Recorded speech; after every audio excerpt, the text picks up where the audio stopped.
All right, we're here at the 2024 Mobile Disrupt event at the Bellagio Hotel in the gorgeous Las Vegas, Nevada, doing our Mobile Icon series. And today we're with Amit Mahajan from the Phoenix Group. Amit, thank you for joining me. Can you tell me a little bit about your participation in the industry? How'd you get here, and you know, what you do within the mobile space and what the Phoenix Group does, you know, as part of the mobile space?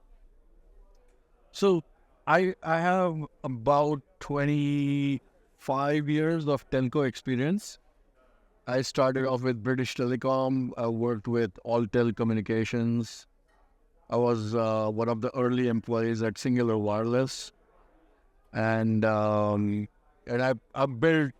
built pretty much most of the systems that you would find in telcos, billing systems, switching systems.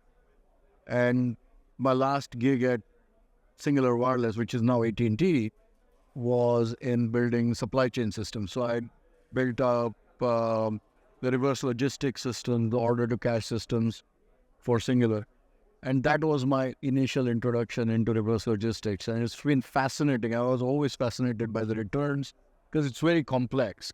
Yeah. Products coming back in. I mean, if you think about it, this is a computer with a radio modem as part of it, you know, For touch sure. screen and all. Yeah. And it's an incredible device. And if we think computers are complex, these are multiple orders of magnitude more complex. Right.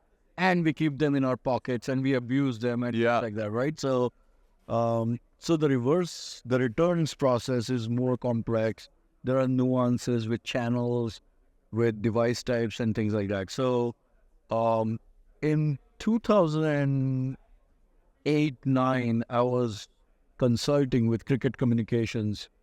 I ended up doing some work for them, and I observed that people were returning perfectly good devices that had nothing wrong with them. And so I got an idea to build a solution that would test the device at the point of return, and if there was nothing wrong with the device, advise the customer on how to use it properly rather than returning it, right? Pitched it to Cricket, didn't really get the deal. Eventually built a product out and sold it to AT&T. And the first year, AT&T saved like $250 million in returns that were avoided. Wow. Yeah. That's huge, you know? That is huge. So long story short, 2016, so I had an investment. 2016, I exited. And 2016, I started Phoenix Innovations. So we started working in this space of grading and software for managing large warehouses and software that is a shop floor control system that manages high volume processing at the warehouse level. Okay. That's our product. That's our flagship product called Vegas. Okay. 2018, we realized that the biggest problem in the market is not the software or the processing, but it is labor. Okay. And so we decided to build a robotics company. So we started building our own robots for the processing. So it's a pretty complex area. We build grading robots, and we build cleaning robots. We build testing robots.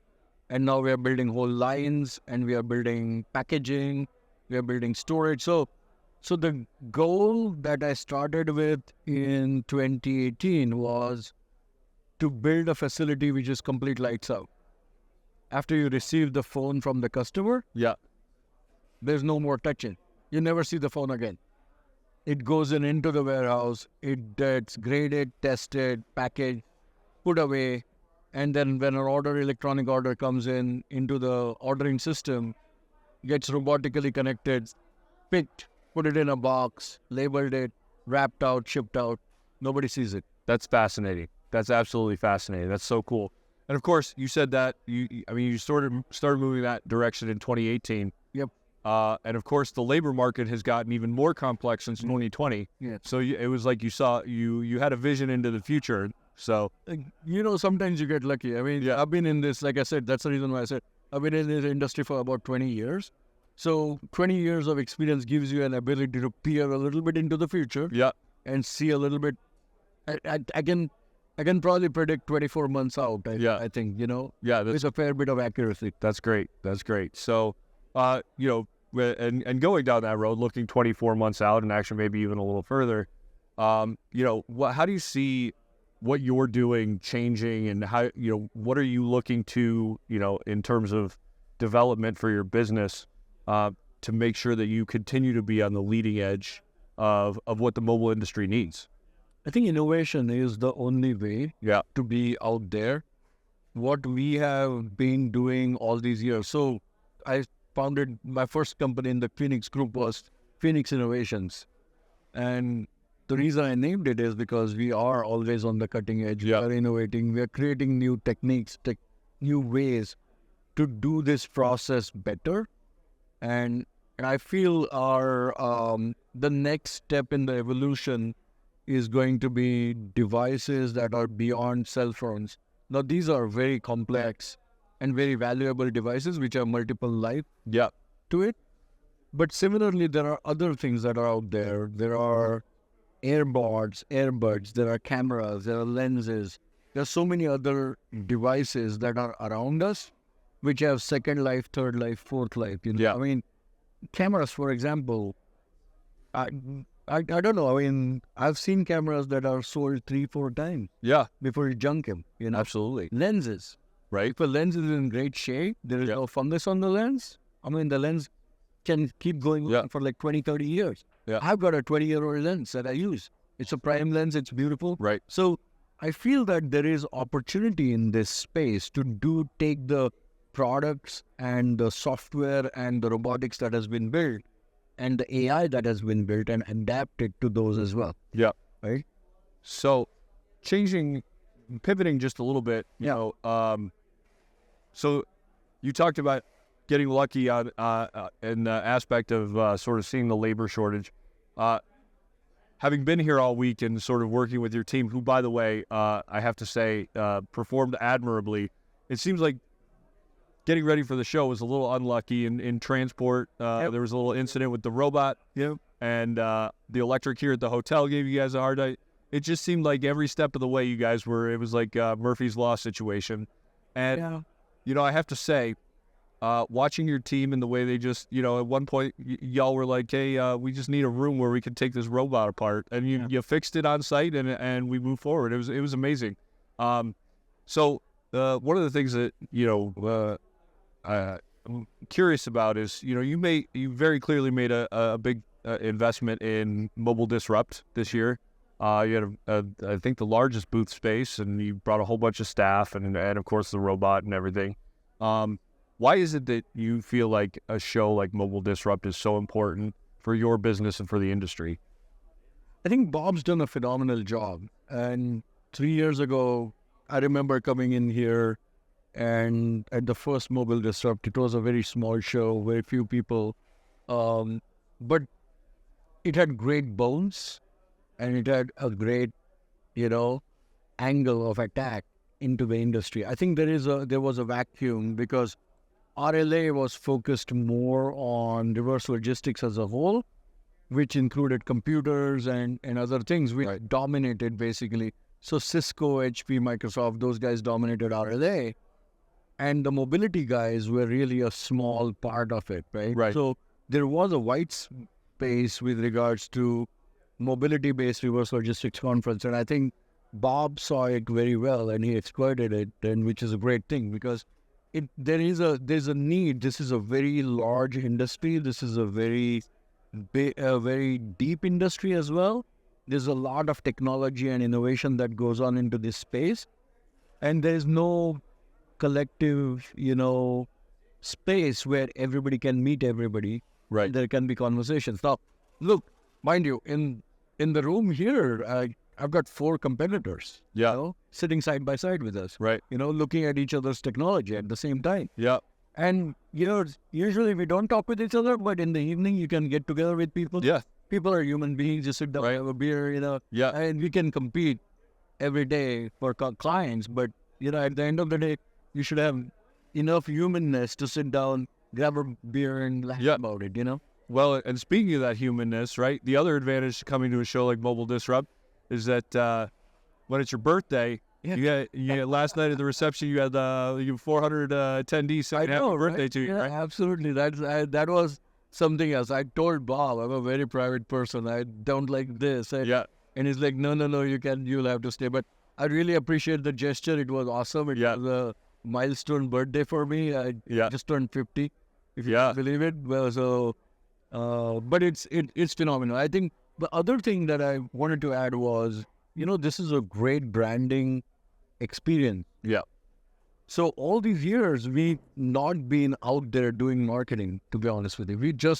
We've been skunk works, putting our heads down, working, innovating, building robots, building solutions, building software. And it's time we got out. Right. It's time we started bringing it out to the rest of the world and showing people what we're doing. And Bob's been advising us quite a bit on this as well. And the first I really didn't believe what he was telling me, but now I'm starting to become a believer. Yeah. I think while there is a risk of getting copied, I think there is also an opportunity that we would not get if we don't show it. Sure. So, you got to bring it out at some point. Right. And, so the last question I want to, I ask everybody in this, mobile icon series is, we talk about what's next in the industry. But I want to talk a little bit about who's next in the industry and what advice would you have for somebody who's early on in their career in mobility, either because they just got to the mobile space or because they're just early in their career and sort of getting their feet wet and learning the industry. What advice would you have for somebody who's just kind of learning to navigate this space? So it depends on what you're doing, right? If you want to be I think, so one of the things that we do as we build our products or the way we have designed and built our companies is we always design the best. We don't compromise on that. We don't compromise on quality. We don't compromise on customer service. We underpromise, we overdeliver. We value the customers. We don't act like vendors. We act like it is our own business. And that's how we work always with our customers. So because of that, we have extremely loyal customers. Because, in all relationships are a reflection of how you behave. Yeah. So, if you put in loyalty, you get loyalty back. Right. And I think we've been blessed because we have some really awesome customers, all big names, Fortune 50s with us. And we couldn't expect any better. So I think the first thing I'll say is that, one, whatever you do the best. Yeah. Don't compromise on the quality part of it. Number two is that, select the best components, select the best team members. You will have to pay for it. But I think if you compromise on that, then you're compromising on your brand. We had no branding. We have done no branding. But if you ask in the marketplace, we have a great reputation. Yeah. I think it's earned. Yeah. You have to earn it. Okay? Well, and, and on that note, with these interviews, right, we seek the best. And clearly, based on what you shared with us today, it's clear to see why, as you walk around here, people have a great deal of respect for you and what your company does. And so as we were thinking about who are the icons for this year, it was very clear to us that we needed to bring you in and put you in that seat because thank you. I appreciate it. We want to hang out with the best, right? So thank you for your time. I know there's it's a busy part of the conference, getting ready to close it up actually. Yeah, absolutely. And so I appreciate you taking some time. Thank you very much.